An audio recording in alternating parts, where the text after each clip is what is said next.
ባልቻን እየሰጠን አንድ ታላቅ ሰው አለ ብርሃኑ ዘሪሁን የሚባል ጠላቶቻችን ይህን ዓላማ ሲዘጋጁ እኛ ይህን ሁሉ ዓመት ተኝተን ነበር ማለት ነው። የኔ የባልቻ ግን የተለየ ነው። ቤቴ ውስጥ ሳነበው ስለማመደው መኝታዬ ላይ ሆኜ እያነበብኩ እንባዬ በዚህ ይወርዳል።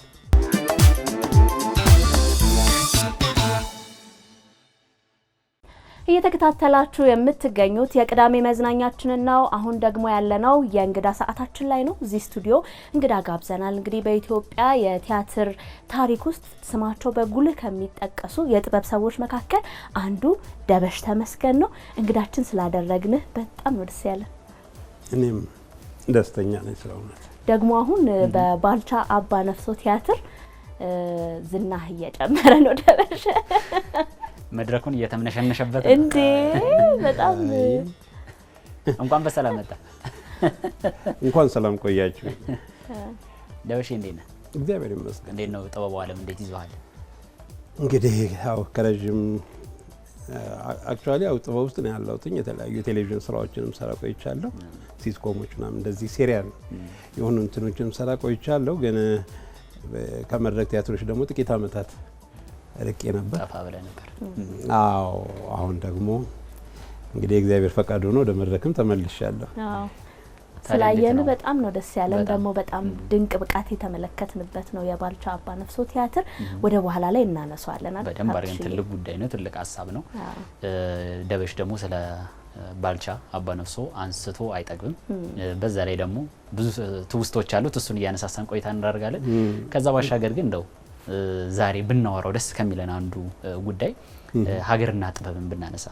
ምክንያቱም መቼም ሀገሬ ሲባል አንተ በጣም ለኢትዮጵያ ያለ ነገር እንትን ነው ይባላል።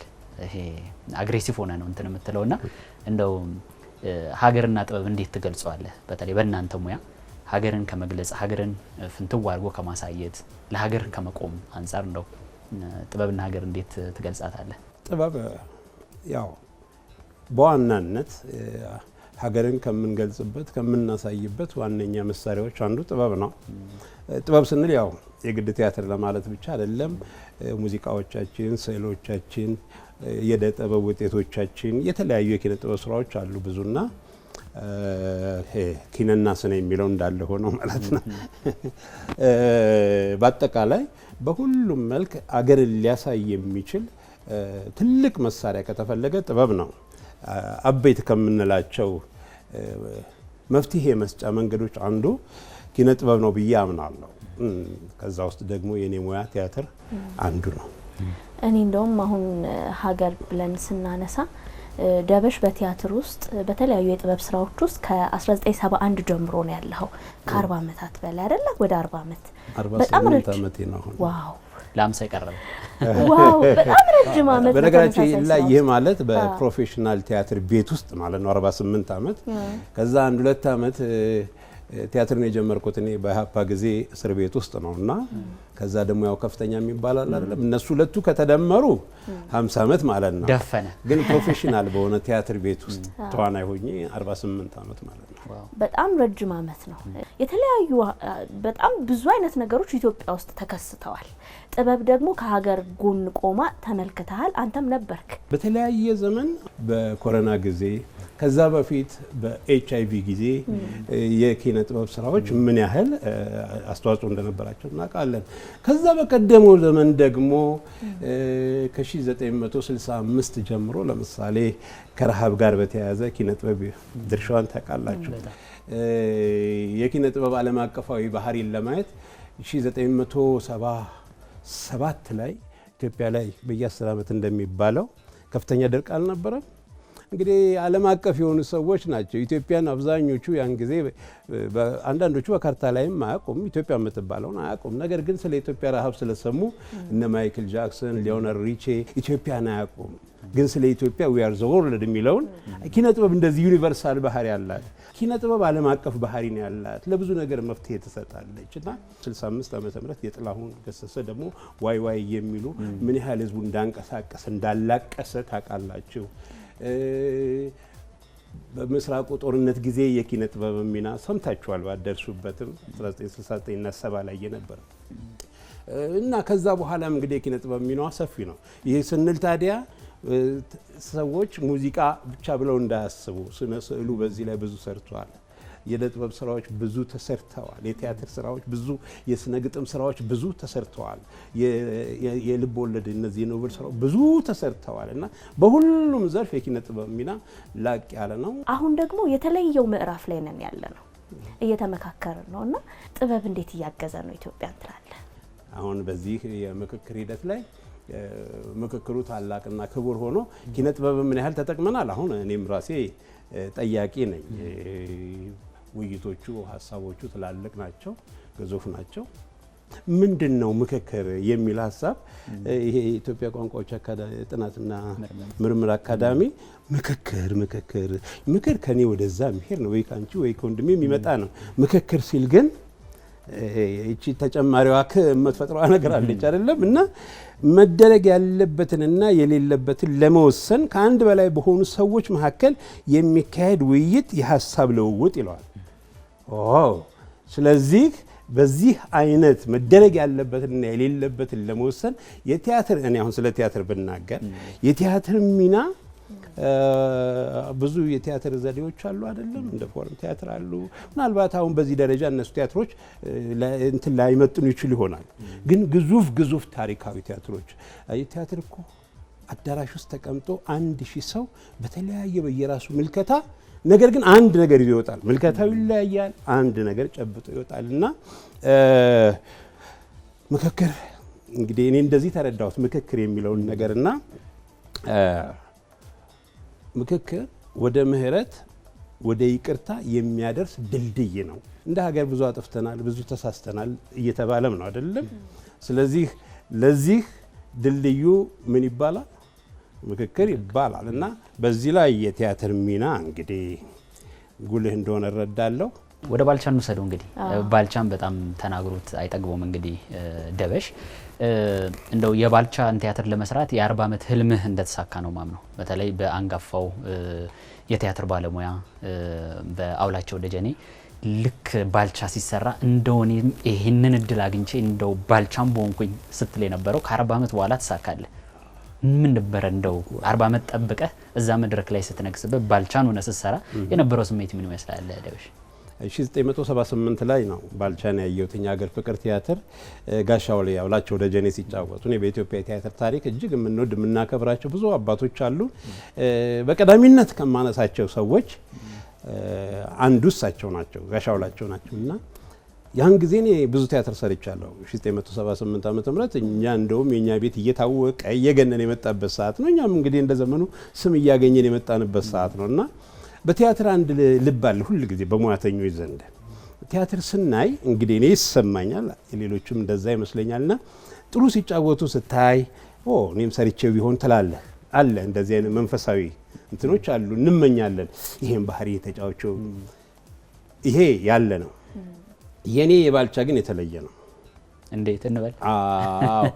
በቃ የዛልነት ጋሻውላቸው ባልቻን ሲጫወቱ አይቼ በኢትዮጵያ በቃ አላቅም ምን እንደሆነ። ይሄ መመኘት አይደለም።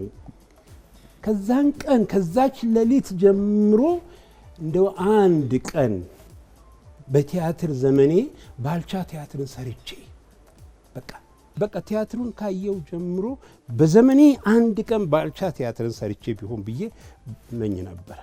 ሌላ አልመኝም። ቲያትር በቃ ያው ቲያትር ሙያ ነው። ግን በእውነት ለመናገር ቲያትር ከባልቻ ውጪ ለመስራት ተመኝቼ አላቅም። እንደ ሙያ እሰራለሁ እየወደድኩ እያከበርኩ። የሚገርመው ግን ያኔ እንግዲህ ገና 29 ዓመት አካባቢ ነኝ። 29 ዓመት አካባቢ ነኝ።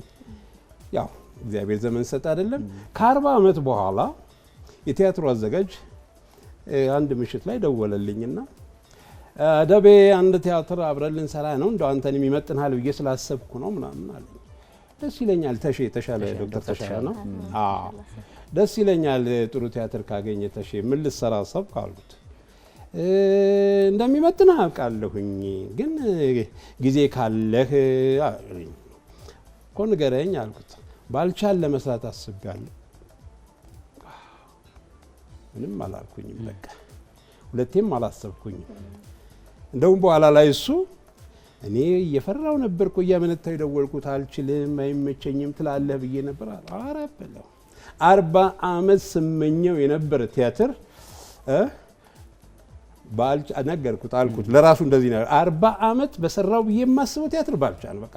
ስለዚህ ቲያትር ሁለተኛ አላስብም፣ አትጠይቀኝ፣ አብረን እንሰራለን ያልኩት። አጋጣሚው ደግሞ ባልቻ ራሳቸው ይህን ታሪክ የሰሩት ከ40 ዓመት በኋላ ነው አይደለም? መጀመሪያው የጣሊያን በኋላ ላይ ከ40 ዓመት በኋላ አይደለም? አዎ እኔም ቲያትሩን ካየው ከ40 ዓመት በኋላ። እንደው ግን እዚች ጋር እንጠይቀው ተመናገኘሽ ደበሽን ምንድነው በጣም በዚህ ደረጃ ማለትም ከመመኘት በላይ ሆኖ ባልቻ ቲያትር እንድትሰራ ያደረገ ባልቻ ሀገራቸውን መወደዳቸውና በስተርጅናም ጭምር ሀገራቸውን ከፊት እየመሩ ጦሩን መሄዳቸው ነው ወይስ እንደው ለባልቻ የተለየ ነገር አለ? ከምን አንግል ነው? ሁለት ነገር ነው። አንደኛ የተጫወቱት ጋሻውሌ የተጫወቱበት ልክ እጅግ አስደናቂ ነበር። ጋሻውላቸው ደጀኔ ሌላ አላቀም እንደ ማንኛውም ሰው የኔ የተለየ ሆኖ አይደለም። እንደ ማንኛውም ሰው እኔም አክራሪ ነኝ በኢትዮጵያዊነት ላይ እና በቃ ውስጤ የገቡት ስለ ባልቻ ከዛ በፊት ሆነን ለመናገር ልጅ ሆነን ትላልቅ ጀግኖችን በመዝሙርም በምንም እናውቃለን። ጥልቅ እውቀቱ ግን አልነበረኝም እና ከዛ በኋላ ባልቻ ስለ ሀገር ያላቸው ብዙ ነገር ማሰብ ጀመርኩኝ። ከዛ በኋላ ስለ ባልቻ የማውቃቸው ነገሮች አስቤውም ይሁን ሳላስበው ስለ ባልቻ ብዙ ነገር ማወቅ ፈለኩ። ምን አይነት ኢትዮጵያዊ ናቸው? ምን አይነት ሰው ናቸው? የደረሰባቸው በደል ብዙ ሰዎች ሀገራቸውን ለማማረር ሀገራቸውን ለማዘን ብዙ ምክንያት በሚያነሱበት ሰዓት ባልቻ ከዛ ያለፈ ብዙ ነገር አላቸው። ግን ከዛ ሁሉ ብዙ ነገር ግን ሀገራቸውን የሚያስበልጡ ሂሮ ናቸው። ምን አይነት አባት ናቸው? እኚህን አንድ ቀን ተጫውቼ ባልፍ እውነት ነው እኔ ከዚህ በኋላ እንኳን ቲያትር ባልሰራ እስኪል ነው ያደረሰኝ። የባልቻ ስብዕና ራሱ ልጆች ምን እንደምላችሁ አላውቅም። እኔ እንደውም ከበድ የሚል መስሎኝ ነበረ። ትወና በጣም የሚያስገርም ነው፣ የሚያስደንቅ ነው፣ አፍ የሚያስይዝ አይነት ነውና ባልቻን በጣም ቅርብ ሆነን እንድናቃቸው እኛ አሁን እንግዲህ ወይ ቲያትር ላይ ነው የምናየው በታሪክ የምናውቃቸውን ጀግኖቻችንን ወይ ስዕላቸውን ወይ ደግሞ ፎቶ ላይ ነው። ከዛ በአእምሯችን ያንን ፎቶ እንይዝና እንስላለን። ምናባዊ ነገር ነው መጽሐፎቹን ስናነብና ቲያትር በጣም አሁን እንግዲህ ምናልባት ታሪኩ የተፈጸመው ከ90 ዓመት በፊት ከ100 ዓመት በፊት ሊሆን ይችላል። ያንን ወደ ኋላ ሄዶ መስራቱ በራሱ ዘመኑን መኖሩ በራሱ ከባድ ይመስለኛል። በዛ ላይ ደግሞ ባልቻ አባነፍሶ ጸባያቸው ቁጡነት ያለው ከዛ ደግሞ በጣም ሀምብል የሆኑ በጣም ደግሞ ደስ የሚል ነገር ያላቸው ሚኒሊክ ቤት ያደጉ ከሚኒሊክ የተማሩት ነገር ያለ ከዛ ደግሞ ጦረኛ እሳቸው መጡ ሲባል በስተርጅና እንኳን እድሜያቸው ጣሊያን እሳቸው በሌሉበት ገና መጡ ሲባል የሚርበደበድላቸው አይነት ሰው ናቸው። ይሄንን ካራክተር ሆኖ መጫወት ከ90 ዓመት በፊት የተፈጸመን ታሪክ ሆኖ መጫወት እጅግ በጣም ከባድ ይመስለኛል። በብቃት ነው አንተ የተወጣው። እንዴት እዛ ካራክተር ውስጥ ገባክ? እውነት ለመናገር ባልቻን መስራት አይደለም የመጀመሪያ ቀን ጽሁፉን አግኝቼ ቲያትሩን ለመስራት ከተሰጠኝ ቀን ጀምሮ በቃ አላቅም ባነበብኳቸው ቁጥር ያስለቅሶኛል። ስለ እውነት ነው የምነግራችሁ። ምን አይነት ሰው ናቸው? ምን አይነት ብዙ ኢትዮጵያ ጀግኖችን እኮ አውቃለሁ። ባልቻ የሚለዩባቸው ብዙ ምክንያቶች አሉ። አንዱ ምክንያት እንኳን ብዙ ጥላቻ ቂም ውስጣቸው ሊያሳድር ያንን ሁሉ የገፉ ጀግና ናቸው። ልዩ የፍቅር ሰው ናቸው።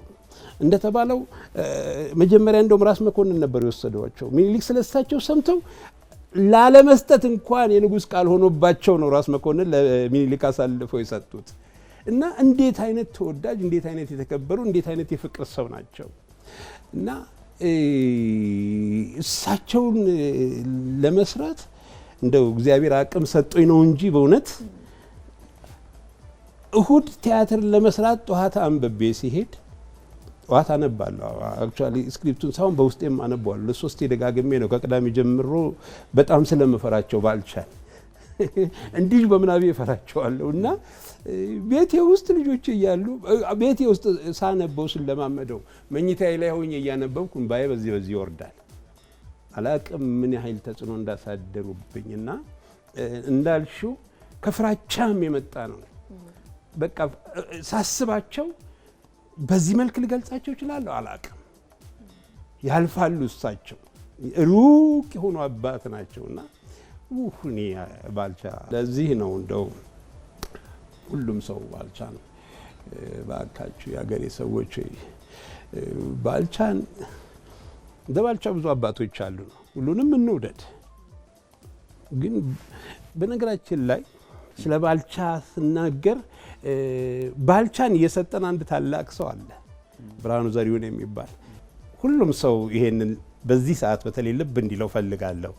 አንድ የሚያደርገንን ነገር መፈለግ ልዩነታችንን ወደ ጎን ማድረግ እሱን የምንማርበት ንግግር ነው። አሁን ደግሞ የመከርን ያለ ነው ለዛ ይመስለኛል። ቲያትር ደግሞ ለችግራችን መፍትሄ አብረን ስንቀመጥ አንድ መፍትሄ ጠቋሚ ትሆናለች ብዬ አምናለሁ። ከመፍትሄው ደግሞ መካከል ታሪካችንን ማወቅ የጋራ አንድ የሚያደርገን ነገር እንዳለ ማወቅ በጣም ትልቁ መሰረት ይመስለኛልና ቲያትር እሱ ጋር ያለ ይመስለኛል። አሁን ባልቻ አባነፍሶን ለሀገር ምን ያክል እንደቆሙ እስከ መጨረሻው እስትንፋሳቸው ድረስ የሚከፉበት ነገር አጥቶ አይደለም፣ የሚያዝኑበት ነገር አጥቶ አይደለም። በሀገራቸው የተከፉበት ጊዜ ነበር፣ ግን ሁሉ ነገር ስለ ሀገር ብለው ትተው ስለ ሕዝባቸው ብለው ትተው ወደፊት ነበር እስከ መጨረሻው ድረስና ያንን ታሪክ ማወቃችን እንድናመሰግናቸው እኛም ደግሞ ትምህርት እንድንወስድ የሚያደርገን ይመስለኛልና እንደው ባልቻ አባነፍሶን እንደመጫወት ቲያትር ላይ የምናያቸው እነዛ ገጸ ባህሪያቶች ምን ያክል ሰው ጋር ደርሷል ብለህ ታስባለህ? እያገኘናቸው ነው እያወቅናቸው ነው ወይ? አዎ እንግዲህ ይሄንን ያው ተመልካች ቅድም እንዳልኩት አይደለም ሁሉም በየራሱ ይወስደዋል። እንደ ባልቻ አይነት ቲያትሮች ግን ብዙዎቻችንን በአንድ የሚያግባቡ ይመስለኛል። ዞረን የምንሄደው አገር ላይ ስለሚሆን ማለት ነው። ኢትዮጵያን የምንወድበት መንገድ በጥበቡ በተለይ ነው። በእናንተ የስራ መስክ ምን ትመክራለህ ለደራሲያን እንደው ድርሰቱን ለሚያዩ ተደራሲ ከዛ ባሻገር በጥበቡ ዓለም ላሉ ሰዎች እንደው ምን ትመክራለህ? መቼም እኔ አቅም ኖሮኝ አሁን የኢትዮጵያን የኪነ ጥበብ ሰዎች መምከር አልችልም። እውነት ለመናገር ለትትና ብቻ ሳይሆን ያን ያህል የመምከር አቅም አለኝ ብዬ አላስብም።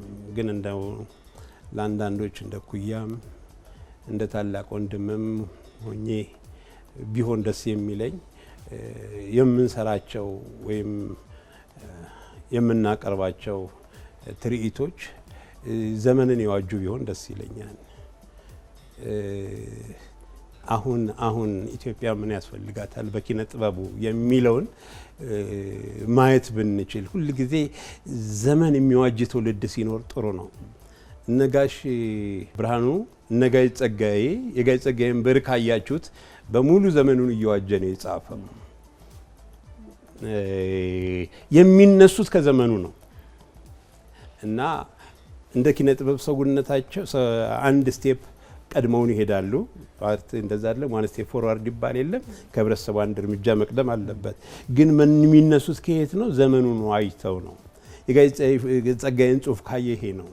የጋሽ ብርሃኑን የሌሎቹንም ጸሐፊ ታላላቅ ጸሐፊ ዘመኑን መዋጀት መቻል አለብን እና ጸሐፊዎቻችን የኪነ ጥበብ ባለሙያዎች ጠቅላላ እንደ በሁሉም ዘርፍ የተሰማሩት አሁን ኢትዮጵያ ምን ትፈልጋለች የሚለውን ዘመን መዋጀት ብንችል ደስ ይለኛል። ይሄ እንግዲህ መካሪ ሆኜ አይደለም እውነት ለመናገር ግን ዘመን መዋጀት የጠቢብነት አንዱ መስፈርት ነው ብዬ አምናለሁ።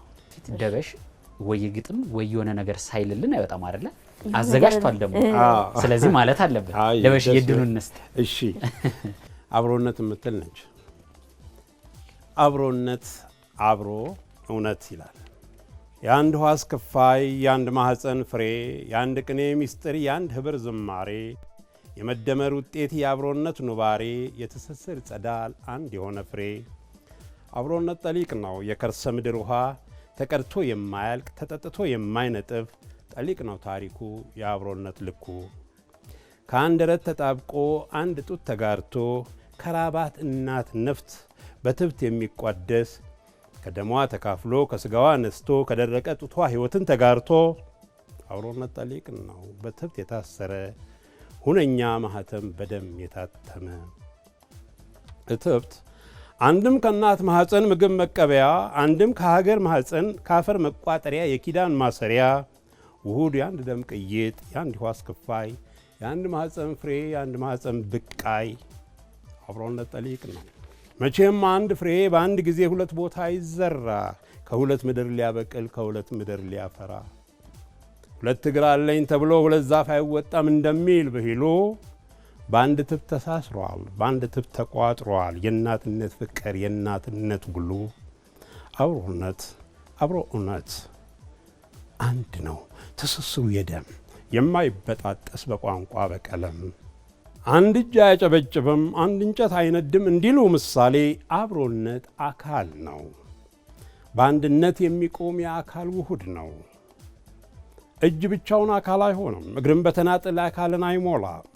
አካል የሌሎች ድምር ትንሽ ትልቅ የሌለበት ጠቃሚ ጎደሎ የማይባሉበት የሁሉ ሆድ የሁሉ ጥምር የአብሮነት ስሌት የመደመር ውጤት። አካል ማለት አገር ማለት እናት እናት ማለት ኢትዮጵያ ናት። ዘመን ጊዜ የማይሽራት ጥጋብ ረሃብ የማይፍቃት ድንበር ክልል የማይዛት። አካል ማለት አገር ማለት እናት እናት ማለት ባንዲራ ናት። አረንጓዴ ቢጫ ቀይ ህብር ቀለማት በአንድ የሸመናት በፍቅር የገመዳት። አካል ማለት አገር ማለት እናት እናት ማለት ኢትዮጵያ ናት። እንዲያ ብለው የማይገረድፉት ጥላሸት ቀብተው የማይደመስሱት ስንኖር በስጋ እንደ ዜጋ ኢትዮጵያዊ ስንሞት በአፈር እንደ ሀገር ኢትዮጵያ እንዳለ ብሂሉ አካል ማለት አገር ማለት እናት እናት ማለት ኢትዮጵያ ናት። የወደደ አንስቶ የጠላ የማይጥላት የአብሮነት ቀመር የመደመር ስሌት በአንድነት ያጸናት በአብሮነት ያቆማት ኢትዮጵያ አካል ናት። ልጆቿ ተሳስረው በአንድ የሚጸኑባት ማንም በተናጠል ሙሉ የማይሆንባት ኢትዮጵያ አካል ናት። አብሮነታችን ይመር አብሮነታችን ይድመቅ አብሮነታችን ብቻ አሸናፊ ይሆን። አብሮነት አብሮ እውነት። ጋሽ ደበሽ ጸጥን ያስባልከ ስሜት ውስጥ የሚከት ግጥም ነበር ያቀረብክልን። በቃ እኔ ይሄ ነኝ። ሁላችንም ይሄ እንድንሆን ነው የምንፈልገው። ሀገራችንም ሁሉም ሰው እንደው ይሄን አይነት አሁን በግጥሙ ላይ ያየነው ኢትዮጵያን በዚህ መልክ በዚህ ልክ የሚወድ በዚህ ልክ እንድትሆን የሚያልም የሚፈልግ የሚሻ መሆን አለበት ብለን እናምናለን። እንግዲህ ደበሽ ብዙ ከቆየም ብዙ ያጫወተን ነበረ። ነገር ግን ያለንም ሰዓት ውስን ነው። የደበሽ ሀሳብ ተዝቆ አያልቅም። ስለዚህ ደበሽ ከልብ እናመሰግናለን። አንጋፋው እንግዲህ የቲያትር ባለሙያ የተለያዩ ሀገራዊ ጉዳዮች ላይ ስራዎች ሲኖሩ ማጠፋ ብዙ ነገሮችን ሰርተሃል።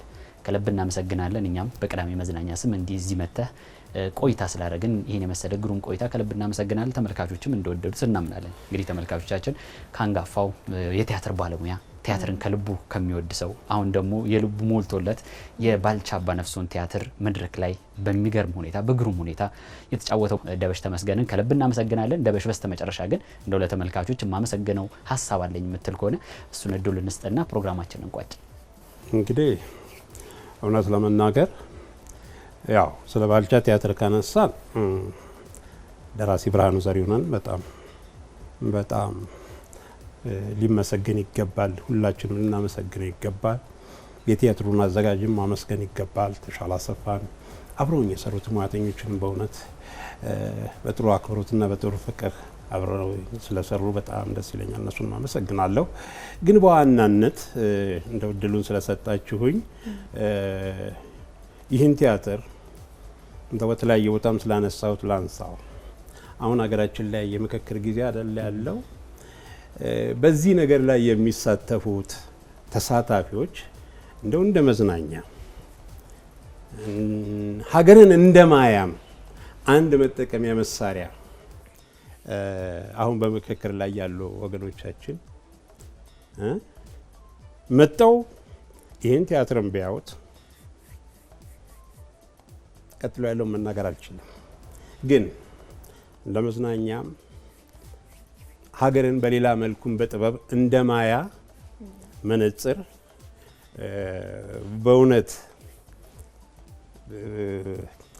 መጣው እንዲያዩት አደራ እላለሁ። እንደው የአክብሮት ፍቅር የአክብሮት ግብዣ አደርጋለሁ። ሊያዩት ይገባል። ሀገርን በጥበብ ደግሞ ይዩዋት። እነሱ በእውቀት ያውቋታል። ትልልቅ ሀሳብ ያላቸው ሰዎች እንደሆኑ እረዳለሁ። ለመፍትሄ የሚመጡ ሰዎች እንደሆኑ እረዳለሁ። ደግሞ በጥበብ ኢትዮጵያ ምን ትመስላለች የሚለውን ማየት ሌላ መልክ ነውና እነዚህ የተከበሩ ወገኖቻችን መጣው ይሄንን የባልቻ ቲያትርን ቢያዩ ጥበብ በዛ ዘመን የባልቻን ዘመን እንቶ ጸሐፊ የጻፈበትን እንኳን ዘመን ስናይ ብዙ ስለሚናገር ኑና ኢትዮጵያን ደግሞ በጥበብ መልክ እዋት ለማለት ወዳለሁ። እግዚአብሔር ይስጥልኝ።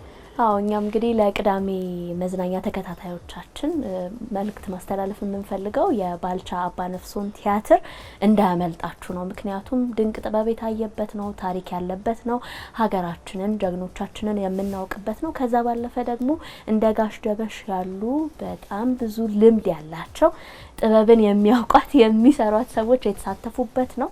ድንቅ ትወናን ደግሞ ያሳዩበት ነውና እንዳያመልጣችሁ እንላለን። እንግዳ ሰዓታችንን እዚህ ጋር እንቋጭ።